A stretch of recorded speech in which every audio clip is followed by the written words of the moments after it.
तो लाल सागर में तनाव बढ़ता जा रहा है और अब ऐसा लग रहा है कि आंखें यहां हर तरफ से लाल होती जा रही हैं। देखिए, लाल सागर में आतंक, अब हूती का अंत क्या? ये हूती के अंत का बिगुल बजाने वाली खबर है, बताएंगे आपको विस्तार से। मैं हूं रवि मिश्रा और मेरे साथ इस बुलेटिन में सुमित। अब यह तय होता जा रहा है कि लाल सागर में हूती के खिलाफ महायुद्ध होकर ही रहेगा। लाल सागर में हूती अमेरिका, इजरायल के साथ दूसरे देशों के जहाजों पर हमले कर रहा है। हूती के निशाने पर अमेरिका और इजरायल है। जिस तरह से हूती लगातार धमकी दे रहा है, उसे देखकर लगता है कि इजरायल ज्यादा देर तक चुप नहीं बैठेगा।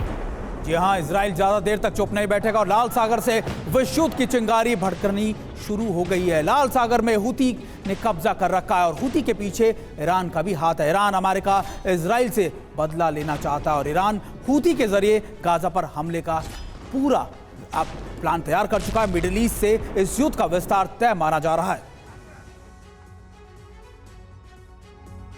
और इजरायली सेना ने रात भर की है भीषण बमबारी। बड़ी खबर है इस वक्त की, गाजा के कई इलाकों पर मिसाइल से हमला। आसमान से जैसे आग के गोले गिरते दिखे। ये तस्वीरें देखिए, आग बरस रही थी आसमान से, ऐसा नजर आ रहा है इन तस्वीरों में।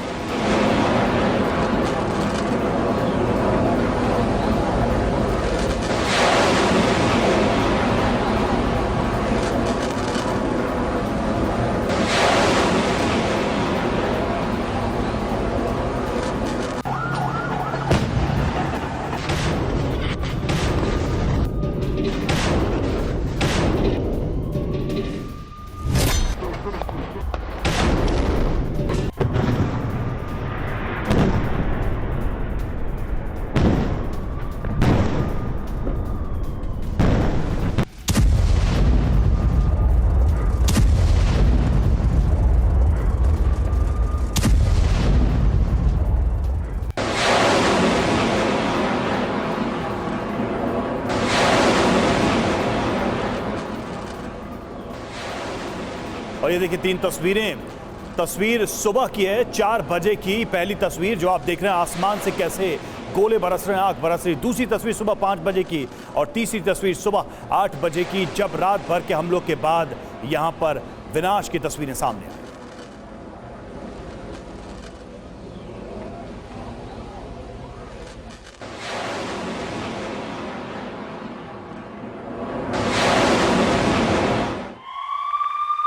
और चलिए अगली बड़ी खबर भी आपको बता दें जो हूती से जुड़ी है। लाल सागर में हूती ने फिर से इजराइल को बनाया अपना निशाना। हूती ने इजराइल के शिप पर मिसाइल दागी हैं। क्रूज मिसाइल से हूती ने किया था यह हमला और बाब अल मंडप में क्षेत्र में मिसाइल से अटैक किया गया। आईडीएफ ने नाकाम किया हूती का यह हमला।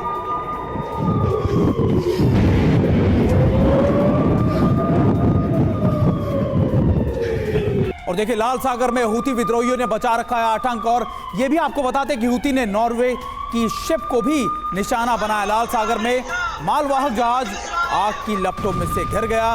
निशाना बनाए हुए जहाज में केमिकल भरा हुआ था। तस्वीरें हम आपको दिखा रहे हैं कि कैसे एक केमिकल भरे हुए शिप को टारगेट किया गया हूतियों द्वारा।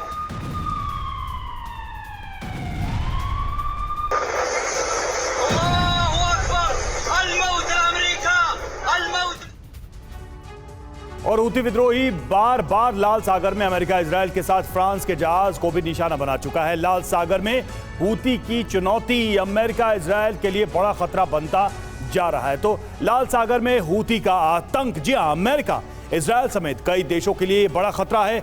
हूती लगातार मालवाहक जहाजों पर हमले कर रहा है, उनको निशाना बना रहा है। हूती के हमलों से लाल सागर में महायुद्ध छिड़ने का खतरा है। हूती की धमकी से पूरे मिडिल ईस्ट में युद्ध का विस्तार तय माना जा रहा है। हूती विद्रोहियों पर हमले की तैयारी में इजरायल, अमेरिका भी नजर आ रहे हैं। अमेरिका की अरब देशों के साथ हूती पर हमले के लिए बातचीत चल रही है। तो ईरान का महायुद्ध प्लान है क्या? ये बड़ा सवाल तो यही है। अमेरिका इजरायल के खिलाफ हूती ईरान का हथियार है और हूती को ईरान लगातार हथियार मुहैया करा रहा है। हूती के जरिए अमेरिका इजरायल से बदला लेने की साजिश नजर आ रही है और अमेरिका इजरायल के खिलाफ सीधी जंग से बचना चाहता है ईरान, इसलिए हूती का कवर ले रहा है। अरब देशों को अमेरिका के खिलाफ खड़ा करने का भी मकसद नजर आता है। गाजा में इजरायल के हमले रुकवाने के लिए भी हूती का इस्तेमाल किया जा रहा ताकि एक और फ्रंट खुले जिस पर दबाव बढ़े और इजरायल मजबूर हो जाए। हमारे साथ हमारे मेहमान इस वक्त नोएडा स्टूडियो में जुड़े हुए हैं। मेजर जनरल संजय सोई हमारे साथ रक्षा विशेषज्ञ के तौर पर हैं। ग्रुप कैप्टन डी के पांडे हमारे साथ जुड़े हुए हैं, एविएशन एक्सपर्ट। सोई सर, ये पूरी प्लानिंग ईरान की तो नजर आ रही है, लेकिन ईरान इसमें कितना कामयाब हुआ है या हो सकता है, इसको लेकर आप क्या सोचते हैं? आपका क्या नजरिया है?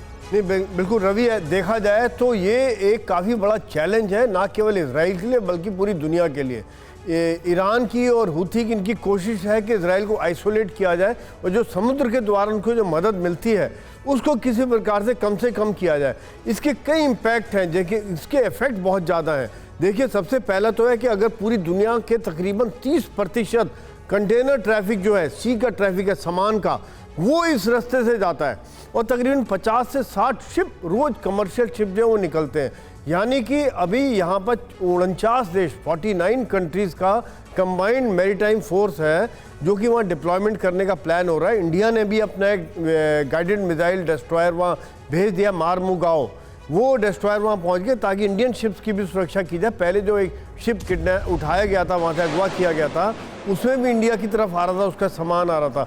या इसके अलावा जो कॉस्ट बढ़ जा रही है अभी, इंश्योरेंस कॉस्ट, अभी दुनिया के बहुत से शिप वहाँ से आने से मना कर रहे हैं क्योंकि उनको वहाँ पर खतरा, हूथी कब क्या कर दे। तो ये पूरी दुनिया के लिए बहुत बड़ा खतरा है। फ्रांस ने, जैसा भी आप बता रहे थे, कि एक ड्रोन को मार के गिराया, अमेरिका ने डिप्लॉय किया हुआ है, इसराइल ने डिप्लॉय किया हुआ है। तो ये कहीं ना कहीं प्रेशर डालने का तरीका हो रहा है हूथी का कि किस प्रकार से इसराइल के ऊपर प्रेशर डाला जाए, पूरी दुनिया के ऊपर प्रेशर डाला जाए, कि इसराइल के ऊपर प्रेशर डाले कि गाजा के ऊपर हमले कम करें, गाजा के ऊपर हमले रोके जाए। ये एक तरह से एक नया फ्रंट खोला गया जो बहुत ही खतरनाक फ्रंट यहाँ पर है, क्योंकि जो शिप चलते हैं, कंटेनर कमर्शियल शिप चलते हैं, कंटेनर वाले चलते हैं, बड़े वल्नरेबल होते हैं। उन पर 25-30 लोग होते हैं। जैसे पहले आप वीडियो दिखाते थे कि जो एक शिप अगवा किया गया, किस प्रकार से सिविलियन लोग हैं, बिना हथियार वाले लोग हैं। बिल्कुल सर, यही तो बात कही जा रही है कि देखिए लगातार दुनिया भर के लिए खतरा बन गया, क्योंकि ये हर उस शिप को टारगेट कर रहे हैं जो उस इलाके से निकलता है। लाल सागर में हूथी के हमले पर यूके नेवी का बयान। यूके नेवी ने मालवाहक जहाज पर हमले की पुष्टि की। लाल सागर में अमेरिकी नेवी के साथ यूके की नेवी तैनात। हूथी विद्रोहियों के कैंप पर भी हमले की खबर। हूथी विद्रोहियों के कैंप में धमाका होने की खबर।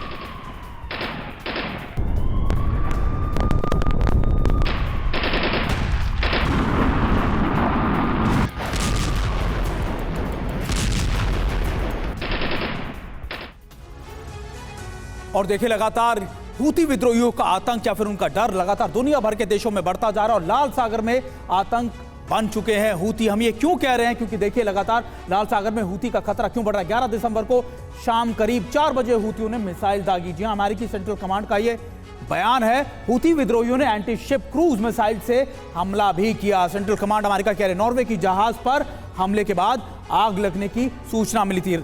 बिल्कुल सुमित, और देखिए हूथी के हमले में किसी के हताहत होने की भी अभी तक खबर नहीं सामने आई है और नॉर्वे के जहाज के पास कोई अमेरिकी जहाज नहीं था, यह भी दावा किया जा रहा है। और हमले के बाद अमेरिकी नौसेना ने नॉर्वे की क्रू को मदद भी की, उनको हेल्प भी पहुंचाई गई। ये भी अमेरिकी सेंट्रल कमांड का बयान सामने आया है। तो लगातार हूथी विद्रोहियों की तरफ से ये कोशिश तो जरूर की जा रही है, लेकिन ये देखना होगा कि अब अलग अलग देशों को, जिनको हूथी टारगेट कर रहा है, उनसे क्या रिएक्शन आता है आने वाले समय में। जी हां, बिल्कुल। लाल सागर में इजराइल की शिप को कब्जा कर बैठे हूथी के लिए कैसे इजराइल के साथ बाकी देशों की मालवाहक जहाजों पर रास्ता रोका है। मैप के जरिए आपको लाल सागर का रूट समझाते हैं और ये भी समझाते हैं कि आखिरकार इजरायली शिप को अब काफी लंबा रूट तय करना पड़ रहा है। अगर आप पीछे देखें तो नॉर्मली जो पोर्ट ऑफ हनीफिया, यानी जो इजराइल का जो पोर्ट है, वो लाल सागर से होकर जाता था, लेकिन अब हूथियों के लगातार चलते हुए इस पूरे इलाके को घूम कर जाना पड़ रहा है। देखिए, अगर आप देखें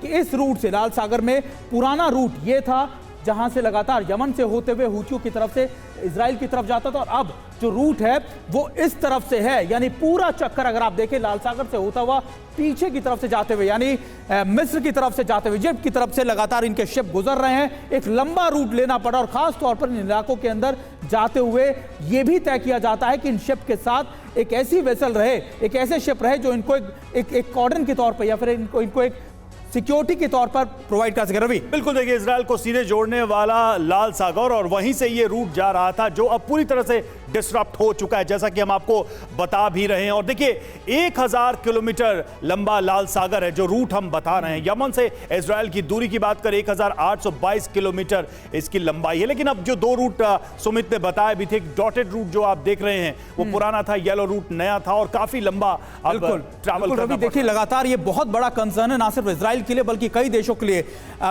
पांडे सर, अगर देखा जाए, क्योंकि देखिए इकोनॉमिक या फिर आप बिजनेस इंटरेस्ट, बहुत बड़े इंटरेस्ट होते हैं किसी भी देश के लिए, एक पूरे रीजन के लिए, तो ना सिर्फ इजराइल के लिए बल्कि बाकी देशों के लिए कि मेजर कंसर्न बन गया इस समय। देखिए जिस जहाज की चर्चा भी की जा रही है वो ग्रिंडा जहाज था और वो इजराइल पोर्ट की तरफ जा रहा था और उस पर आक्रमण किया गया और वहाँ पर यूएसएस मैसन जो है उनका डिस्ट्रॉयर था, उसने उनकी रक्षा की और जो अटैक किया गया उसको नेस्तनाबूद किया। मज़ेदार चीज़ ये है कि इसके पहले गैलेक्सी लीडर जो पहला जहाज़ था जिस पर हाईजैक किया गया था, उसको पैसिफिक शिपिंग जिसके कि भारतीय सामान होने की जो बात कही गई थी, तो अब जो हुती ने ये घोषणा की है कि कोई भी जहाज़ जो इजराइल पोर्ट की तरफ आएगा, चाहे वो इजराइल का हो या ना हो, उसको ऊपर हम अटैक करेंगे। तो ये बड़ा क्लियर संदेश है बाकी सभी लोगों के लिए कि भाई अब जो है हम खुले मैदान में आ रहे हैं। साथ में आवश्यकता क्यों पड़ी हुती को आने की, क्योंकि जो इजराइल का एयर डिफेंस है, वो जो इजरायली एयरफोर्स है वो बहुत ज़बरदस्त इफेक्टिव रूप से एयर स्ट्राइक कर रहा है। गाजा स्ट्रिप में कोई भी हमास की तरफ से एयर डोमिनेंस नहीं है, उसको डिस्टर्ब करने के लिए हुती ने जो है वो ड्रोन और स्काई रूट फॉलो करने का प्रयास किया है। देखना ये होगा कि जो लेबनान से अटैक हुए उस पर भी जो है इजराइल के एयर स्ट्राइक हो रही है। तो जो पैनापन था, जो टोटली स्ट्राइक की जा रही थी इजराइल की तरफ से, उसको डिस्पर्स करने का उपाय किया जा रहा है। लेकिन साथ में जो प्रेशर इसमें ह्यूमैनिटेरियन एड के लिए और बाकी चीज़ों को ला रहा है इजराइल के पर, वो देखना होगा इजराइल अपनी कैसी नीति बनाता है। बिल्कुल बिल्कुल। और देखिए सबसे बड़ी चिंता तो अमेरिका की होगी, क्योंकि अगर पूरा ट्रेड रूट डिस्टर्ब है तो कहीं ना कहीं एक डोमिनेंसी जो थी लाल सागर में, उसको भी ये चैलेंज किया जा रहा है। और गाजा जंग पर इजरायली रक्षा मंत्री का बड़ा बयान, हमास के खात्मे के बाद ही जंग खत्म होगी। रक्षा मंत्री योव गैलेंट का जंग पर बड़ा ऐलान हुआ है। हमास की 2 विंग खत्म होने के कगार पर गैलेंट ने ये कहा।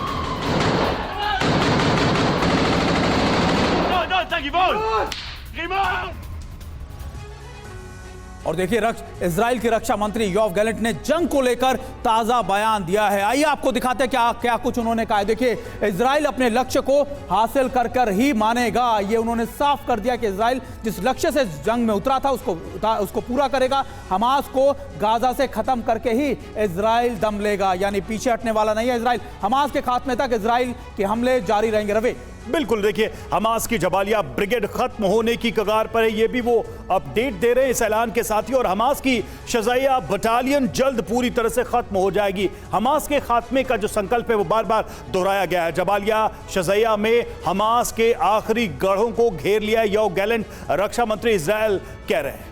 देखिए बिल्कुल लगातार ये साफ कर दिया गया है कि देखिए रक्षा मंत्री द्वारा कि अब इजराइल की सेना पीछे नहीं हटने वाली है जब तक हमास का खात्मा नहीं कर लेती, चाहे वो नॉर्थ गाजा हो, चाहे वो सेंट्रल गाजा हो या फिर वो साउथ गाजा ही क्यों ना हो। इजराइल की सेना ऑपरेशन पूरा किए बगैर पीछे नहीं हटेगी। बिल्कुल। और देखिए इस पूरे मामले पर अब एक बात तो साफ हो गई है सोई सर के इजराइल भले ही ये कह रहा हो कि अमेरिकी सलाह को हम ध्यान में रखेंगे, भले ही वो कह रहा हो कि हम जो है फिलिस्तीनियों के फिक्र भी करते हैं, लेकिन हमास के खिलाफ ये जंग है, लेकिन बार बार उसी पॉइंट पे घूम के आ रहा है कि हमास का खात्मा तभी जंग का खात्मा, इसके पहले या बाद कुछ नहीं। बिल्कुल रवि, जो इनका इजराइल की सोच है पहले दिन से यही रही है। 7 अक्टूबर को जब हमला हुआ उन्होंने कहा हमास का खात्मा करना है, और इस बात में कहीं डिगे नहीं है। जो एम उन्होंने सिंगल पॉइंट एम रखा हुआ है उसको जारी रखा हुआ है। अभी देखिए अमेरिका ने भी सीज फायर के खिलाफ वीटो कर दिया था। अमेरिका ने कह दिया ठीक है आप जनवरी तक ख़त्म करो और सिविलियन कैजुअल्टी कम से कम करो। इस बात को उन्होंने एक्नॉलेज किया है कि अमेरिका की बातों को ध्यान में रखते हुए हम करेंगे। लेकिन ये जो 2 ब्रिगेड को जो ख़त्म किया, जबालिया और शेजिया, ये काफ़ी बड़ी सक्सेस है। नॉर्थ गाजा में तकरीबन काफ़ी हद तक इन्होंने सफाई कर दी। कुछ इलाकों में, जबालिया इलाके में कुछ छोटे मोटे पोस्ट बचे जहां पर वो कब्जा कर रहे हैं।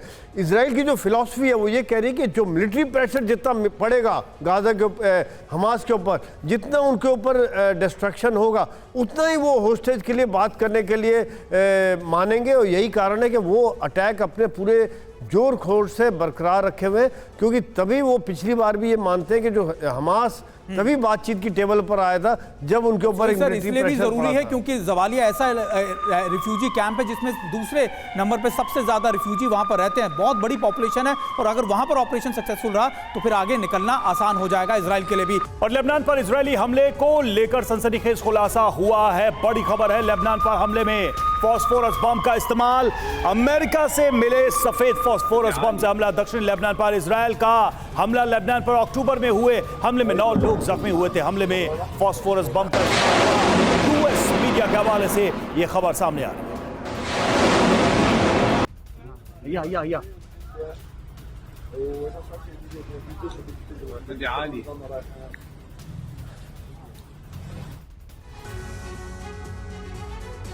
और देखिए लगातार अमेरिकी मीडिया भी बहुत कुछ इस पर दावा कर रही है। कहा जा रहा है कि अमेरिकी मीडिया के हवाले से इजराइल को लेकर यह दावा किया जा रहा है कि उसकी डिटेल आपको बताएं। इससे पहले आपको यह भी बता देते हैं कि दरअसल दावा यह किया गया है कि इजराइल ने फास्फोरस बम गिराए हैं, दक्षिणी लेबनान में गिराए गए हैं बम। यह कहा गया है कि इस इलाके में यूएस से मिले फास्फोरस बम का प्रयोग और कब हुआ, अक्टूबर महीने में ये इस्तेमाल किया गया। दरअसल 4 घर जलकर खाक हो गए थे, इसमें 9 लोग जख्मी हो गए थे। इसका असर भी हम आपको बता रहे हैं और ये भी बता रहे हैं कि कहां पर इस्तेमाल किया गया और कैसे पता चला इसका। सफेद फास्फोरस बम के अवशेष मिले थे और विवाद क्या है, युद्ध अपराध के तहत जांच की मांग की जा रही है इसको लेकर। और देखिए खास बातें भी आपको बता दें कि फास्फोरस बम के इस्तेमाल पर पूरी तरीके से प्रतिबंध है, ये बैंड है, इसको इस्तेमाल नहीं किया जा सकता। और 1980 में जिनेवा कन्वेंशन में प्रतिबंध लगाया गया था। बिल्कुल। और देखिए फास्फोरस बम को खतरनाक क्यों कहा जाता है और क्यों इसके प्रयोग या इसके इस्तेमाल पर प्रतिबंध लगा दिया गया, आपको जल्दी से वो बताते हैं कि इसके पीछे की वजह क्या है। तो फास्फोरस बम कितना घातक है, जल्दी से इसको समझिए। ऑक्सीजन के संपर्क में आकर जलता है, पहली बात तो ये। तेजी से चारों ओर आग फैल जाती है, चारों तरफ आग लग जाती है और धुएं से इंसान का दम घुट सकता है। जी हाँ, आंतरिक त्वचा बुरी तरीके से खराब हो जाती है, यानी इंटरनल इंजरीज भी होती है, अंदरूनी अंगों को भी नुकसान पहुंचाता है। यही बात हम आपको बता रहे हैं कि क्यों प्रतिबंध इस पर लगाया गया। दरअसल इससे ना सिर्फ एक्सटर्नल बल्कि इंटरनल नुकसान भी होता है किसी भी इंसान को। और अगली बड़ी खबर का भी रुख कर लेते हैं। दरअसल अगली बड़ी खबर है, लेबनान में फास्फोरस बम के इस्तेमाल पर अमेरिका का बयान भी सामने आया। जी, अमेरिका NSC के प्रवक्ता जॉन क्रीबी का बयान आया है। उन्होंने कहा है कि फास्फोरस बम के इस्तेमाल की जांच करेगा अमेरिका। अमेरिका से मिले फास्फोरस बम से हमले का आरोप लगाया गया है। लेबनान ने इजराइल पर फास्फोरस बम के हमले का आरोप लगाया है।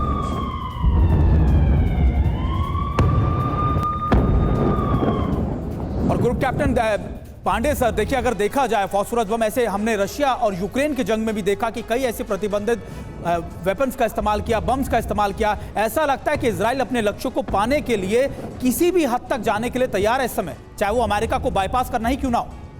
देखिए निश्चित रूप से IDF की सेनाएं जो है बहुत कुछ कर रही हैं जो कि सामान्य स्थिति में शायद ना करती, लेकिन जहां तक व्हाइट फास्फोरस बम की बात है तो ये मुझे लगता है, मेरा आकलन है कि ये एक मिथ्या है, क्योंकि जिस प्रकार का जो नुकसान होना चाहिए, जिसको कि आपने अभी बताया पूरा कि क्या क्या उससे नुकसान हो सकता है, ऐसी कोई खबर नहीं आई और वहाँ पर काफ़ी लोगों के मारे जाने की खबर आती, ऐसी कोई खबर नहीं आई। तो मुझे शक है कि ये खबर सत्य है। जहाँ तक बात है कि ये अमेरिका बोल रहा है जांच करने के लिए, इसके पीछे जो दबाव पड़ रहा है, अभी हमने देखा कि यूनाइटेड नेशन सिक्योरिटी काउंसिल में आर्टिकल 99 के तहत जो है वो दबाव बनाया गया, जो अमेरिका ने उसका विरोध किया और ब्रिटिश उससे अगेंस्ट रहे। अभी दबाव बन रहा है यूनाइटेड नेशन जनरल असेंबली में आर्टिकल 377 F5 को लाने के लिए, जिसमें कहा जा रहा है कि अगर UNSC अगर इनफेक्टिव है तो बाकी जो देश मिलकर उसमें ऐसा कार्रवाई कर सकते हैं, ऐसे कदम उठा सकते हैं जो कि दबाव डाले इजराइल पर ताकि सीज फायर हो। तो जिस प्रकार से एक दबाव बनाने का प्रयास किया जा रहा है कब से लगातार, ये पूरी दुनिया की नजर है और यही कहा जा रहा है कि जल्द से जल्द हो, क्योंकि और विध्वंसक रूप लेता जा रहा है ये युद्ध। हमास से जंग में इजराइल को भी भारी नुकसान हुआ है। जमीनी ऑपरेशन में कई सैनिकों के मारे जाने की भी खबर है। गाजा में IDF के 500 से ज्यादा सैनिक घायल भी हुए हैं।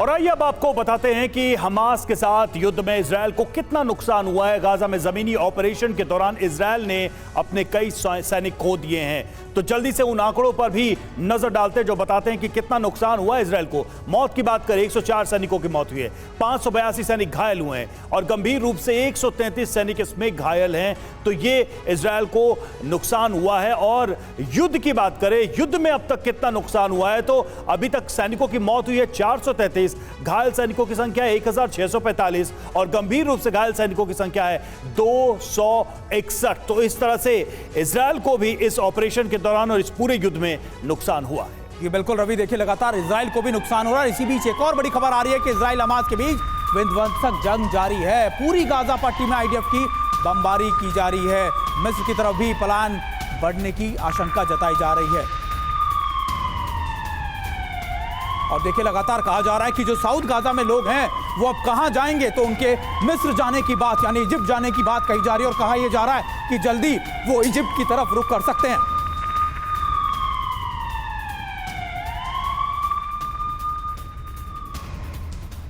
और चलिए अब आपको यह भी बता देते हैं कि कैसे मिस्र की तरफ पलायन बढ़ने का रीजन क्या है, आखिरकार क्यों ये मिस्र की तरफ जा रहे हैं, क्या वजह है। गाजा में रहने वाले लोग दर दर भटक रहे हैं, पहले उत्तर गाजा से फिर दक्षिणी गाजा, और अब दक्षिणी गाजा में तबाही हो रही है, तो वहां से नया सहारा खोजने के लिए लोग भटक रहे हैं। और इजराइल हमास के बीच ये भीषण युद्ध जिस तरीके से चढ़ता जा रहा है, बढ़ता जा रहा है, इसी बीच ये लोग पलायन कर रहे हैं इजिप्ट की तरफ। और गाजा में 18,000 से ज्यादा की अब तक मौत हो चुकी है। उत्तरी गाजा पूरी तरीके से खंडर नुमा बन चुका है और दक्षिणी गाजा में भी जबरदस्त बमबारी की जा रही है। दक्षिणी गाजा से पलायन को मजबूर हो रहे हैं लोग। गाजा की 85% आबादी का पलायन हो चुका है। जी हां, 23 लाख लोगों से अधिकांश ज्यादातर लोग बेघर हो चुके हैं। तटीय इलाकों में भी इजराइल ने नाकेबंदी कर रखी है। तटीय इलाकों में भी जगह जगह पर भोजन की किल्लत हो रही है। मिस्र की तरफ जाने का एकमात्र रास्ता इन लोगों के पास बचता है। इस हफ्ते लड़ाई और विध्वंसक होने की आशंका जताई जा रही है। सार्वजनिक व्यवस्थाएं तबाह होने का भी खतरा बहुत ज्यादा बढ़ता जा रहा है। फिलिस्तीनियों के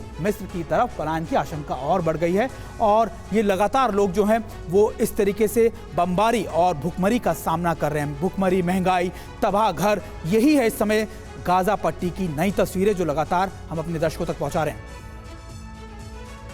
और ये भी आपको बता दें कि गाजा में स्थायी रूप से रहने का इरादा नहीं है और ये बयान दिया गया है खासतौर पर इजरायली रक्षा मंत्री की तरफ से। उनकी तरफ से कहा गया, देखिए संजय सोई सर, देखिए ऐसा लगता है कि गाजा अब कभी रहने लायक नहीं बचेगा और अगर रहने लायक भी बचेगा तो सिर्फ वहां पर पूरी मर्जी या फिर पूरी जो आप कह सकते हैं कि जो एक डोमिनेंस होता है वो इजराइल का ही रहेगा। नहीं, बिल्कुल यही इजराइल का उद्देश्य है, क्योंकि जिस प्रकार से इन्होंने पहले गाजा को छोड़ा था उसके बाद 2 साल बाद ही हमास की सरकार आ गई थी जिनकी विचारधारा शुरू से थी कि ज्यूज को ख़त्म करना, इजराइल को ख़त्म करना। उस चीज़ का भी रिपीट नहीं चाहते। अब ये देखिए वाकई में जैसे अभी आप दिखा रहे थे बहुत बड़ी त्रासदी है वहाँ पर। पूरी बिल्डिंगें ज़मींदोज़ हो चुकी हैं, ठंड का मौसम आ रहा है और जितनी कैजुअल्टीज़ हैं और भूखमरी, दवाइयों की कमी है, जिसके द्वारा लड़ाई के साथ साथ दूसरी कैजुअल्टी का नंबर भी बहुत बढ़ जाएंगे, काफ़ी कैजुअल्टी बढ़ जाएंगी। और लोग अभी इजिप्ट की तरफ भाग रहे हैं। इजिप्ट ने दीवार खड़ी करनी शुरू कर दी है, उन्होंने ब्लॉक किया हुआ है क्योंकि वो नहीं चाहते कि यहाँ पर आए। इसके भी 2-3 कारण हो सकते हैं। एक तो इजिप्ट नहीं चाहता है कि जैसे पहले ये लोग जॉर्डन गए थे या लेबनान गए थे, वहाँ पर सरकारों का तख्ता पलटने की कोशिश की और जो लेबनान की जो आज हालत है वो देख रहे हैं। जॉर्डन गए थे तो वहाँ के राजा को 2-3 बार मारने की कोशिश की थी। इजिप्ट नहीं चाहता कि इस तरह से आके यहाँ पर गड़बड़ हो। दूसरी बात, अगर गाजा खाली कर देते हैं तो गाजा पर इनका होल्ड खत्म हो जाएगा। वो लोग चाहते हैं, गाजा वाले भी चाहते हैं, हमास चाहता है कि गाजा में रुके रहे ताकि इजराइल को लड़ाई में और दिक्कत होगी। बिल्कुल, एक चीज आपकी बातों से साफ नजर आ रहा है कि युद्ध भले ही खत्म हो जाएगा लेकिन उसके बाद गाजा की चुनौतियां खत्म नहीं होंगी। और देखिए इस बीच एक और ब्रेकिंग न्यूज, यूक्रेन जंग के बीच एटमी युद्ध का खतरा बढ़ा। पुतिन ने 2 नई एटमी सबमरीन का किया निरीक्षण। प्रशांत क्षेत्र में न्यूक्लियर सबमरीन की तैनाती की तैयारी। और अगली बड़ी खबर का रुख करेंगे। रूस में बहुत बड़ा हादसा टला है। रेडियो एक्टिव ले जा रहे विमान की क्रैश लैंडिंग। विमान क्रैश होता तो हो जाता बड़ा हादसा। बड़ी खबर, रूस यात्री विमान में ले जा रहा था रेडियो एक्टिव और उड़ान के कुछ ही देर बाद क्रैश लैंडिंग करनी पड़ी। अगर यह हादसा हो जाता तो भयानक स्थिति पैदा हो सकती थी। ये बड़ी खबर आ रही है रूस से जुड़ी हुई। तो देखिए किस तरह से एक बड़ा रेडियो एक्टिव खतरा था, रूस के ऊपर बड़ा हादसा टला है, ये जानकारी सामने आ रही है। और देखिए हम आपको इसलिए बता रहे हैं क्योंकि रूस में रेडियो एक्टिव का खतरा किस तरीके से बढ़ा है। बिग वॉल पे हम आपको समझाते हैं कि आखिरकार अगर ऐसा होता तो फिर क्या रूप ले लेता। रूसी विमान में 19 किलो रेडियो एक्टिव था, यानी बड़ी मात्रा विमान में मॉस्को से उड़ान भरी थी। यह भी कहा जा रहा है और यह भी रिपोर्ट आ रही है कि प्लेन के गियर बॉक्स में खराबी आई थी। और देखिए लैंडिंग के लिए 40 मिनट तक आसमान में उड़ता रहा ये विमान और पायलट ने विमान की क्रैश लैंडिंग कराई। और अगर नहीं कराता कितना बड़ा हो, तो विमान में 104 यात्री मौजूद थे और बड़ा हादसा होते होते टल गया। रवि देखिए बहुत बड़ा हादसा था, पूरे रूस में रेडिएशन का खतरा मंडरा रहा था। बिल्कुल, अगर प्लेन क्रैश कर जाता तो ये स्थिति होती। यूरोप भी रेडिएशन की चपेट में आ सकता था और लाखों लोगों की जान मुश्किल में पड़ जाती अगर प्लेन क्रैश हो जाता। शरीर पर बुरा असर पड़ता, जो भी इसके कांटेक्ट में आता, हार्ट फेल और कैंसर का भी खतरा बढ़ जाता सभी लोगों के जो कांटेक्ट में आते हैं। और विकलांगता का खतरा हम सभी जानते हैं कि रेडियो एक्टिविटी से हमेशा बना रहता है।